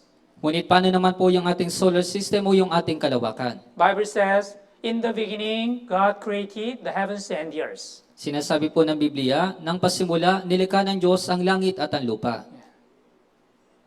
So, 6 days the creation. So, first day, the light. Second day, sky. Third day, land and sea plants. Fourth day, sun, moon, stars. And fifth day, sea creatures, bird. And sixth day, animals, man, and woman. This is the 6th day God's creation. Kaya ito po yung 6 na araw po ng paglikha po ng Diyos. So, what is the purpose of creation? Kaya ano po ba yung layunin po ng paglikha? Yeah, God created the universe and the earth, plants, and animals para sa tao. Kaya nilikha, Everything is created for the man. kaya nilikha po ng Diyos yung kalawakan, yung mundo, yung mga halaman at yung mga hayop para po sa tao. So, plants were created for the animal, Kaya po yung halaman ay nilikha po para po sa hayop. and plants and animal were created for man. At yung mga halaman at yung hayop, ito po ay inilikha para sa tao. And this is important things. And why God created man? At ito po yung pinakamahalagang bagay, bakit po nilikha ng Diyos yung tao? Man is created for God's glory. Ang tao po ay nilikha ng Diyos para sa kaluwalhatian ng Diyos. When we clearly understand this one, we will find out what is the purpose of our life. Kapag malinaw po natin itong mauunawaan, matatagpuan po natin kung ano po yung layunin ng ating buhay. And we will realize what is the meaning of our life. At maunawaan po natin kung ano po yung kahulugan ng ating buhay. Do you know why the many people's life looks like a in vain or the meaningless? Kaya alam niyo po ba kung bakit yung ibang yung buhay po ng tao, ito po ay walang kabuluhan. Because they didn't have the true relationships with God. Dahil hindi pa po sila nagkakaroon ng tunay na relasyon sa Diyos. Yeah, if you really get the salvation, if you're really born again through the true gospel, you will realize what's the real meaning of your life. Kaya kung talagang magkakaroon ka ng kaligtasan at ikaw po ay may papanganak na muli sa pamagitan ng tunay na ebanghelyo, malalaman po ninyo kung ano po yung tunay na layunin ng iyong buhay. Yes, you will realize what's the real purpose of your life. Kaya magagawa pong maunawaan kung ano po yung tunay na layunin ng iyong buhay. Who am I? Kaya sino ba ako? If you only consider your physical body, it is not you. Real the yourself, inside of you, your spirit. Kaya kung isa sa alang-alang mo lang yung iyong physical na katawan, hindi ikaw yung tunay na ikaw, kundi yung espiritu na nasa loob mo. Genesis chapter 1, verse 26 and 27. Babasahin ko po. Sinabi ng Diyos, lalangin natin ang tao sa ating larawan, ayon sa ating wangis, at magkaroon sila ng pamamahala sa mga isda sa dagat, sa mga ibon sa himpapawid, sa mga hayop sa buong lupa, at sa bawat gumagapang sa ibabaw ng lupa. Kaya't nilalang ng Diyos ang tao ayon sa kanyang sariling larawan, ayon sa larawan ng Diyos siya nilalang, sila'y kanyang nilalang na lalaki at babae. Let us make man in our image, according to our likeness. So we were created according to God's image. What is the God's image? Kaya tayo po inilikha ayon po sa larawan ng Diyos. Ano po ba yung larawan ng Diyos? Yeah. So God created man in His own image, in the image of God, which is the Spirit. Kaya ang tao po, ito po yung nilikha ayon sa larawan ng Diyos, ibig sabihin yung espiritu. Do you know why the man is precious? And why the man is valuable rather than any other animals? Kaya alam niyo po ba kung bakit po yung tao, ito po yung pinakamahalaga kaysa po sa lahat ng mga hayop? Because we were created according to God's image, which is the Spirit. Dahil tayo po inilikha ayon po sa larawan ng Diyos na siyang espiritu. Yeah. So if you look at the Genesis chapter 2 verse 7, the Lord God formed the man from the dust of the ground and breathed it into his nostril, and the breath of life, and the man became a living being. This is the living spirit. Kaya kung titignan po ninyo sa Genesis sa chapter 2 sa verse 7, nilikha ng Diyos ang tao mula sa lubok ng lupa at hiningahan ng mga butas ng kanyang ilong ng hininga ng buhay. Yeah. So God created man in his own image. In the image of God, He created him. This is the spirit. Kaya yung Diyos, nilikha niya yung tao ayon sa kanyang sariling larawan, ibig sabihin po nito yung espiritu. Our body came from the dust. Yung ating pong katawan ay nagmula po sa So alabok. when we die, our body will return to dust. Kaya kapag tayo po ay namatay, yung katawan po natin ay babalik sa alabok. Why man is important? Because of our spirit. Bakit po ba mahalaga yung tao? Dahil po sa ating espiritu. Although we die, our spirit will return to God. Kahit na tayo po ay mamatay, yung espiritu po natin ay babalik sa Yeah, Diyos. 1 Thessalonians chapter 5 verse 23, babasahin ko po. Pakabanalin nawa kayong lubos mismo ng Diyos ng kapayapaan, at ang inyong espiritu at kaluluwa at katawan ay ingatang buo na walang kapintasan sa pagdating ng ating Panginoong Jesucristo. Yeah, according to this verse, three kind of things: spirit, soul, and body. Yeah, espiritu, kaluluwa, katawan. Tatlong bagay. Huh? Man consists of the three kind of things. Kaya po yung tao, ito po ay binubuo ng tatlong bagay. Because of body, we have a physical desire, appetite, sexual desire, and basic instinct. Kaya dahil po sa ating katawan, meron po tayong pagnanasa at mga basic na instinct.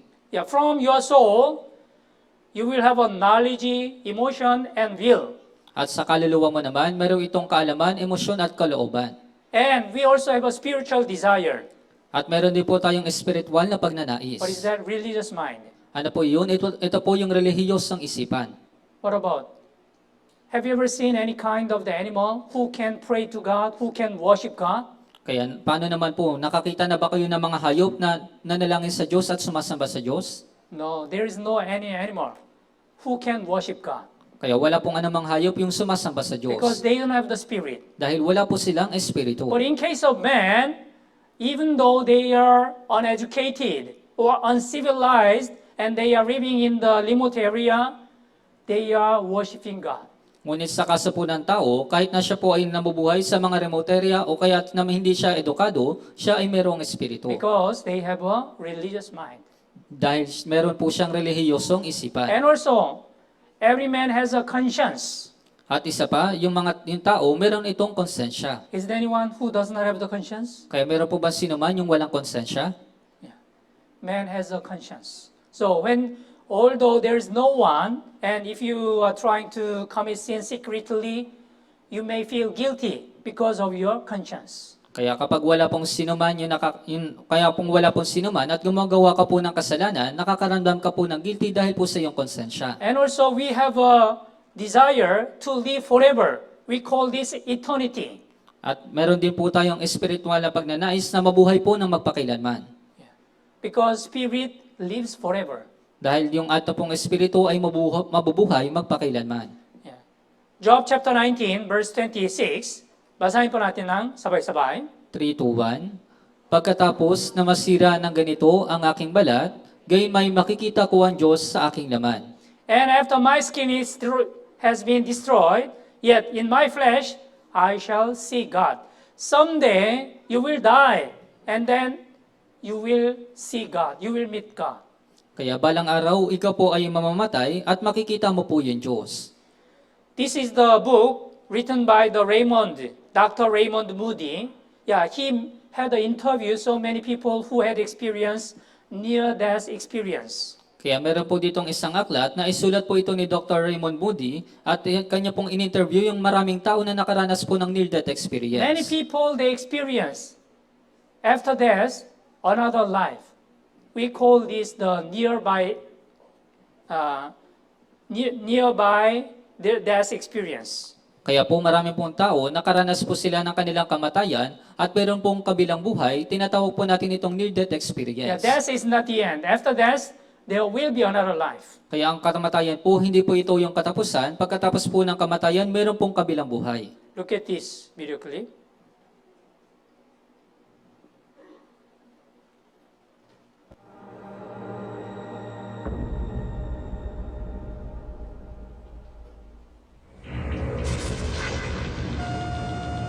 Get the crash code. BT, 30 to 200. Okay, everybody clear?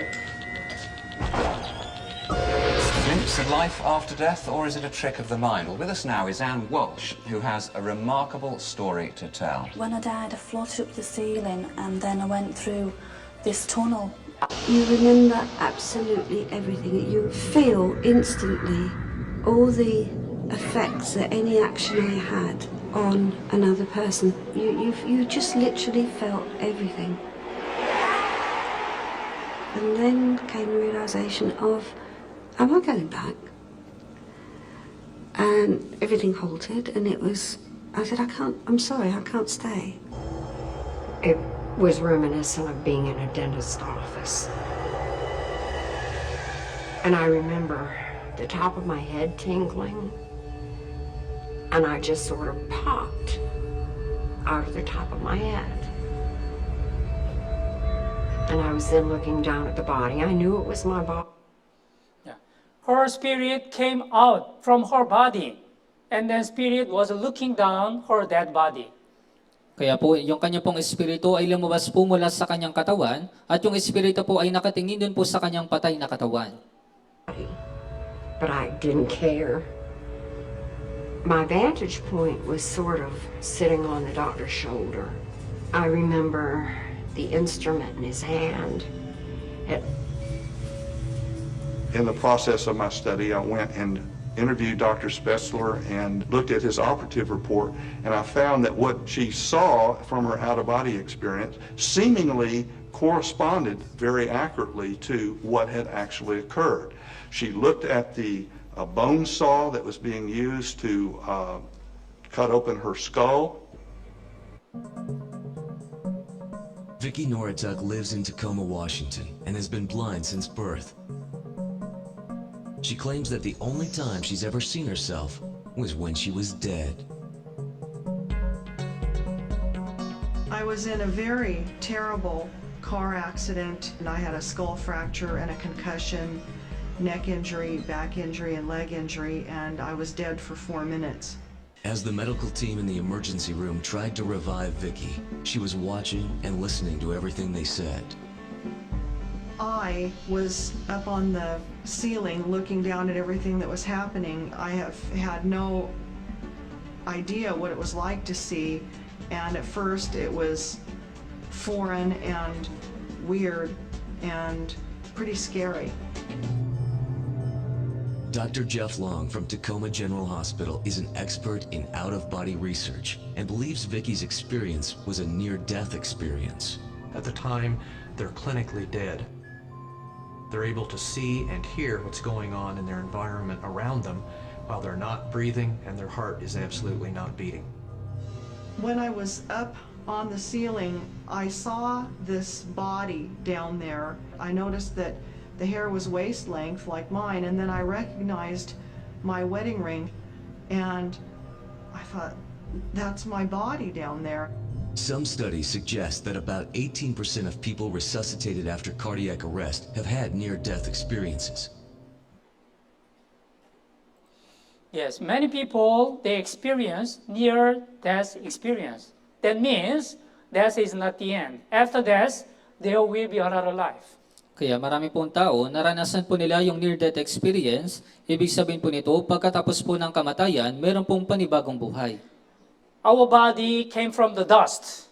Yung ating pong katawan ay nagmula po sa alabo. When we die, our body will return to dust. Kapag tayo po ay namatay, yung katawan po natin ay babalik sa alabo. Tama po ba?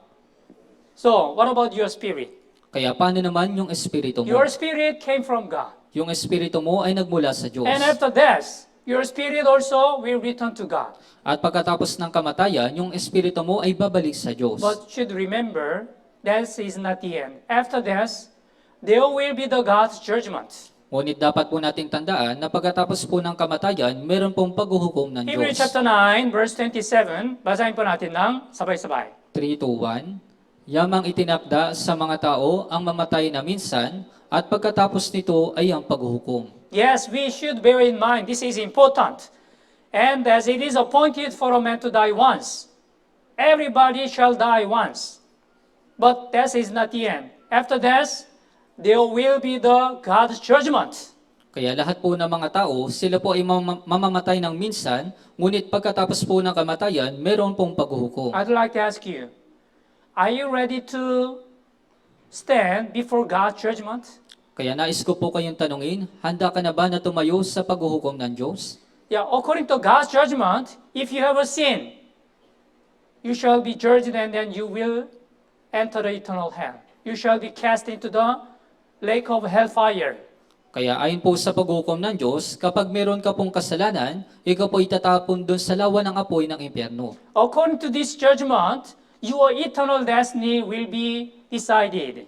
Kaya ayon po sa paghuhukom na ito, yung walang hanggang tadhana mo, ito po yung magtatakda nito. If you are saved, you can enter eternal heaven. But if you are not saved, you will enter eternal hell. Kung ikaw po ay ligtas, makakapasok ka po sa walang hanggang langit, at kung hindi ka po ligtas, ikaw po ipapasok doon sa walang hanggang impyerno. Are you ready to stand before this God's judgment?